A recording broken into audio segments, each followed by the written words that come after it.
ঈশানী, তুমি কোথায় যাচ্ছ? স্কুলে যাচ্ছ? চলো স্কুলে।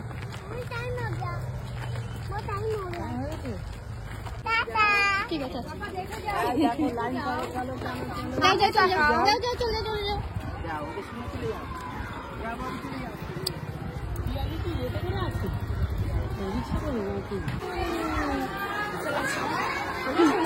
এখন ছুটি গঙ্গমুটি বলো, বলো আজকে ছুটি বলো,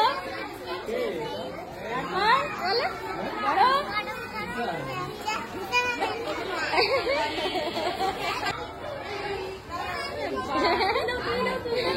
তুমি ওই সব